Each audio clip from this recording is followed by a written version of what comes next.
All right, ladies and gentlemen, I am so excited to introduce to you informational essays. This is going to be a huge unit that we do, and that's why we're going to take quite a few days to go over this process and what these types of essays should look like. So, first of all, I want to introduce to you the reason we write informational essays. The whole purpose behind them is to inform your audience about a specific topic. For example, this year I know one of the essays you'll be doing is an informational essay about why the Titanic sank. So you'll be explaining all the different reasons of why the Titanic sank to your audience. Now, the next piece I want to show you is the perfect recipe for a perfect essay. So for your introduction, and for your entire essay, what I've done is I've broken it down sentence by sentence, kind of the expectation behind what it should say and what it should look like. So your very first sentence of your entire essay should be a hook. This is a very intriguing sentence that's going to make sure your audience is grabbed, their attention is caught, and you're able to continue on with the rest of your essay. I'll give you some examples of good hooks in just a minute. The next one is your purpose or the importance of this essay. What are you trying to accomplish here? Are you trying to teach us something? Are you trying to convince us something? So your job is to tell us the purpose, which you'll get from the prompt. The next sentence is one of the most important sentences in your first paragraph, and this is called a thesis. This is when you restate the prompt. I'll be going over this for our first essay on Friday. So the thesis we'll spend quite a few minutes talking about because I want to make sure this statement is very clear in your essay.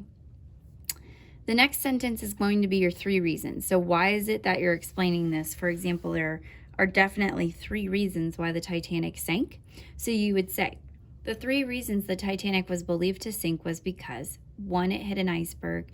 It also, the captain was distracted and was not looking for icebergs. And lastly, the chambers to keep water out failed, or something like that. And then your 5th sentence in your intro will be a closing sentence just to wrap things up.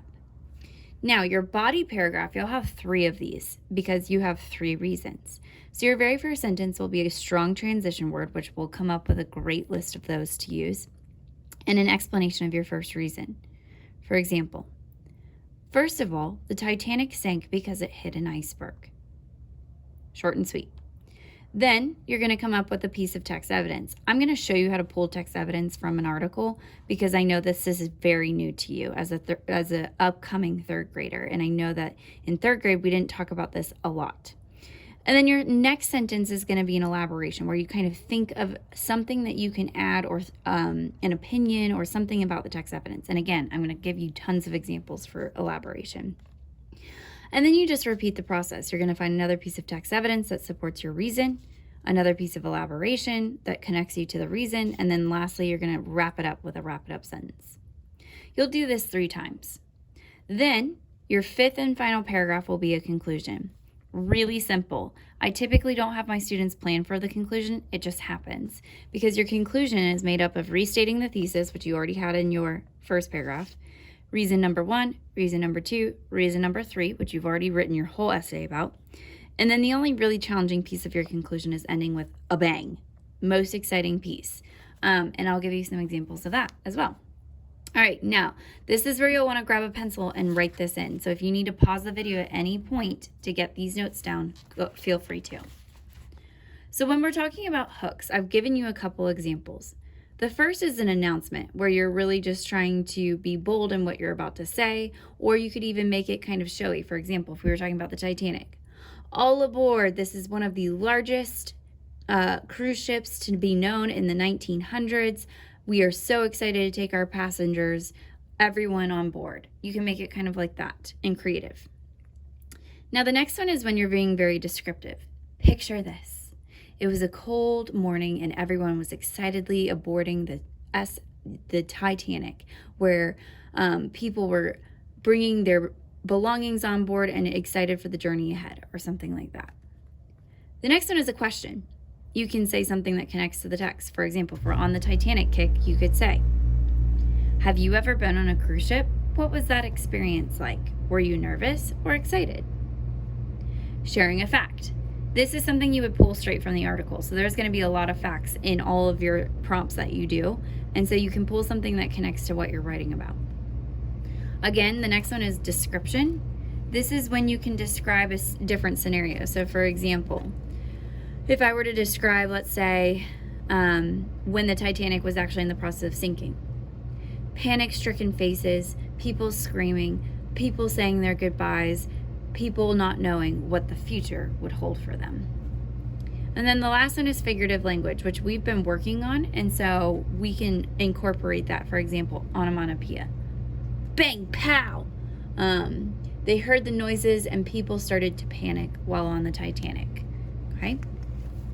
All right, now to totally flip sides here, we're going to go from introduction to conclusion. So our very first sentence to our very last sentence.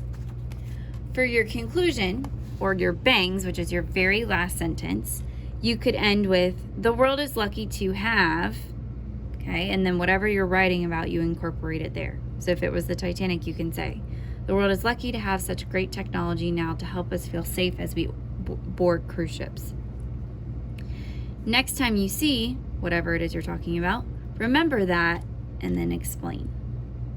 Next time you see a cruise ship, remember, it's really come a long way.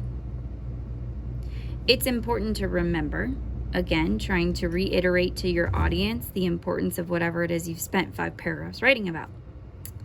I can't wait until my very next cruise. I know it'll be so exciting and I'll remember the history of the Titanic. The world is better because, and then explain why, based off of your prompt. And then lastly, continue to think the importance of. So whatever you think is important at that time that you're explaining about, you would just remind your audience what it is. So I'm going to leave this right here. If you need to pause right now so that you can write these things down, this is going to be a great resource for you to use if you ever feel stuck during your first sentence and your last sentence. And then of course you have your recipe right above, which you will definitely be using for the next several months until you have it completely memorized. All right, ladies and gentlemen, I can't wait for day 2.